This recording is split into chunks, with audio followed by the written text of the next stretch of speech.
So this section is giving you just some basics of APA style, which is the style that you will be using in all of your classes for social sciences.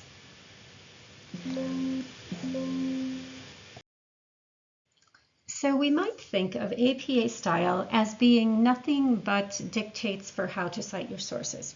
But in fact, it's much more than that. It's actually dictating a particular scientific writing style, and we might capture it in this old Joe Friday phrase, "the facts, ma'am, just the facts." And so the scientists who are trying to advance the research don't want to be entertained by your work. They don't want to they don't want you to be colorful or creative. They don't want you to draw attention to yourself. They really want you to relate the scientific findings as quickly and clearly as possible. So to that end, you need to make sure that you are objective. All eyes are on the phenomenon, not the writer. We'll talk about more of these in the next slides. You want it to be empirical, evidence-based, no opinions, no beliefs, no speculations, just the facts. You want it to be concise, writing as brief as possible to minimize word usage, as few words as possible to convey your point. And so if you're going to achieve that, your language has to be precise. You have to choose the right word to say exactly what you mean to say, and that will help you to be concise, to convey your meaning. And then you need to be sourced. Every piece of information that is introduced is sourced. So, objective and empirical. So picture yourself as a team member with the other scientists who are interested in your topic. You're working together toward an objective goal. You want to learn more about this dependent variable. So as you kind of outline the research that you're building on, you want to keep the focus on the learning, not the scientists. So everything that you do is objectively stepping back and just talking about the research. As an author, you're invisible in the lit review. So you're going to use third-person language, like they or the findings revealed. And the only place first person is allowed, like I or we, is when you're in the procedure. That can be, some scientists don't use it even then, but you could use it then if you're going to say, next we will expose subjects to the first stimulus or something like that. You want to make sure that you're using empirical evidence with sources that are described. So everything is well-founded. There's no speculation, nothing like that. So for example, you're not going to write, "we think," because that's an opinion. Instead, you want to write, "these findings may suggest that." Again, you're focusing on that research, not on some arbitrary thought that you have. Try and be very specific. Not research shows in a general way, but previous experimental research by Genet et al. 2005 and Offen et al. 2008 have found that, and then tell what they found. This phrase et al., it's actually an abbreviation for et alis or et alia, and it means and others. And it's commonly used in the research literature, and so you don't usually put a comma after the author's name, just like if you were saying Genet and others, you wouldn't have a comma. And we have this period here because it's an abbreviation for et alia. So Genet et al. Just means Genet and others, and that's the common way of writing it in the research.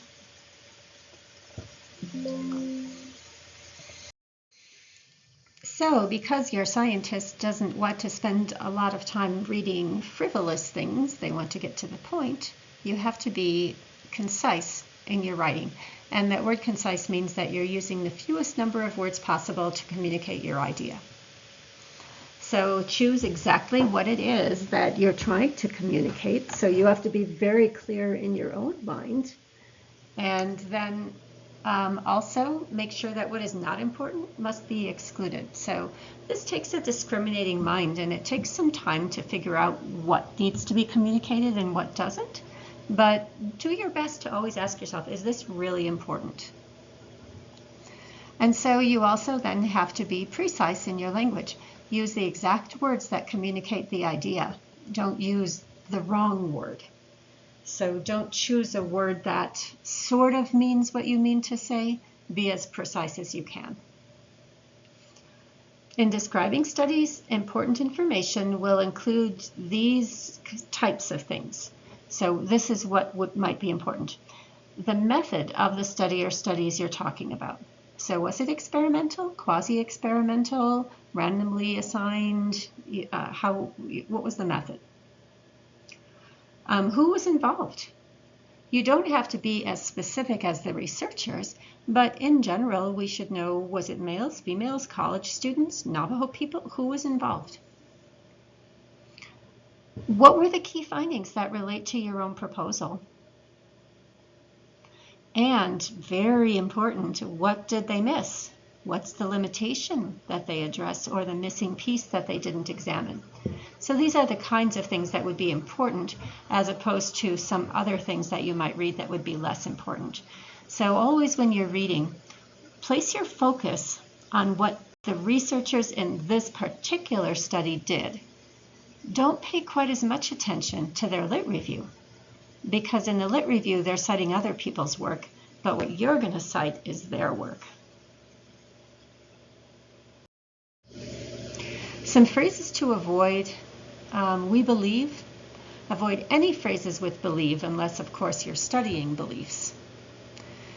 The word believe implies faith without evidence. Like if someone says they believe in God, there's no way to dispute that point because it's a belief. They don't have evidence, and or at least they don't have evidence that could be disproven, or counter evidence could be provided. And so it's faith without negatable evidence. So in the sciences, we really rely only on evidence. So anytime you say believe or words that are similar to that, then you're getting outside of the range of science. This doesn't mean that scientists don't have beliefs. Many do. It's just that a research paper isn't the place for beliefs, because in a research paper we're building on things that we have material evidence for. You might say instead, evidence from these studies suggests that, instead of saying we believe that. Avoid anything with the word prove. We can't prove things in sciences. We can only find evidence for or against. It's also possible that someone in the future could find disconfirming evidence for what it is that you just stated you proved.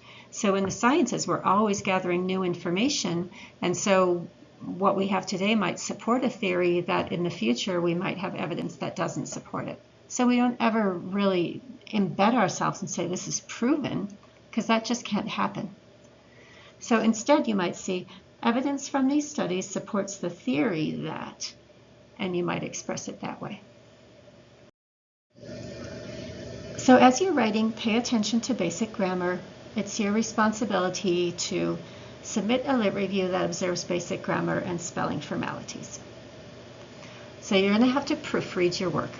One good starting point is to read your whole paper out loud, because as you're reading out loud, you're going to catch awkward phrases or things that aren't very clear, especially if you're reading to someone else. They'll tell you if it doesn't make sense.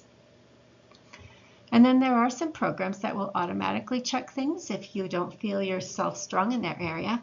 Dene College subscribes to Grammarly, and you can use that as an automatic check for your grammar. And Microsoft Word also has a spelling checker and a grammar checker that may be helpful. And so you are taking this class. You've already had your English class at an appropriate level. So I expect you to do your due diligence and proofread your paper and avoid these kinds of spelling errors and things that you might have made when you're a much younger student or a student in high school or middle school. You shouldn't turn in a paper with those kinds of errors. So take your care and turn in something good. If I see a paper where there's a lot of that sort of error, not errors in like presenting the literature, you're just learning that skill, but errors in the skills that you've already learned, skills related to grammar or spelling, paragraph structure, things like that. Those are the things that you need to tease out before you submit your paper. I won't accept it otherwise.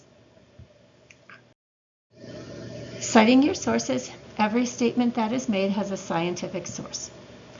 You need to reference it in proximity to the information. So anytime you make a statement or present some information, you cite it right away. So for example, you might be able to cite it at the start of a statement. Here we're citing the research right up front. Keffler and colleagues in the year 2010 found in a survey study of 250 children, and so on.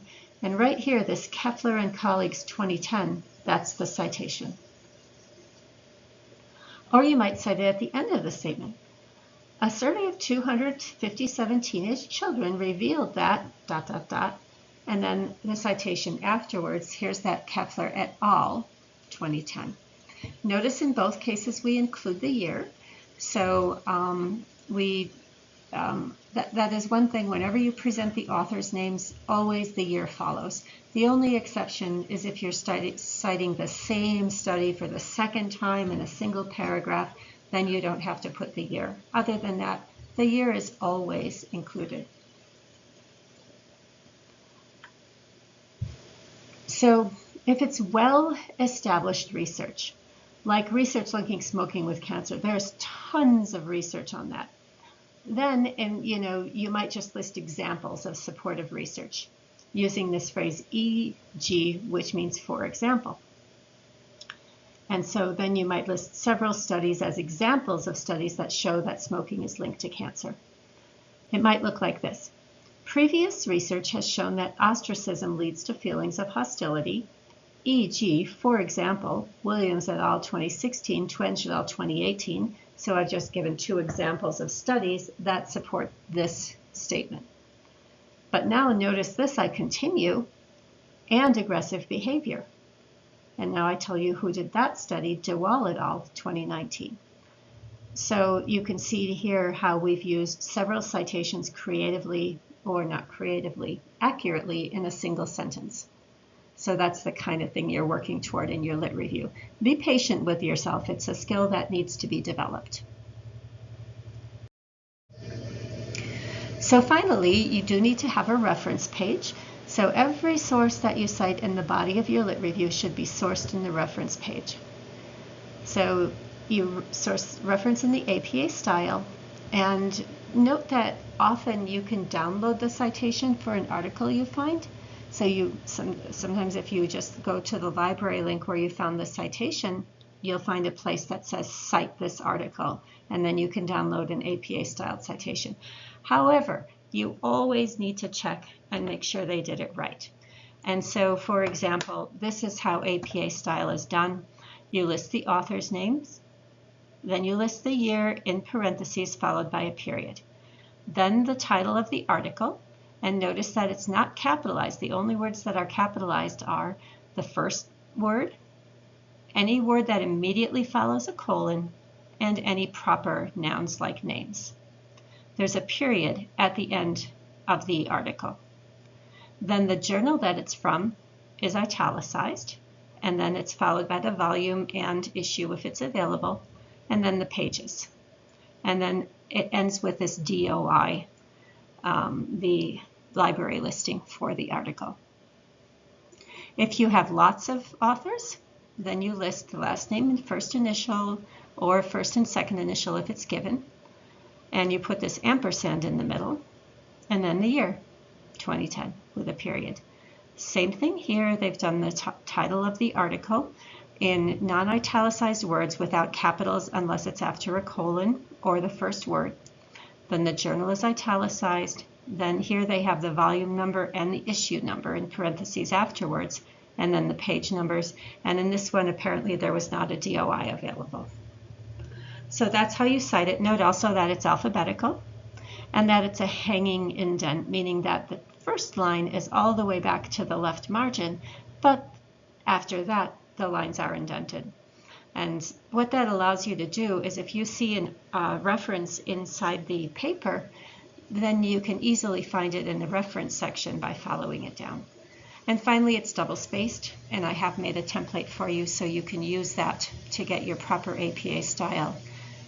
If that's helpful, you can download the template and replace my words with your own.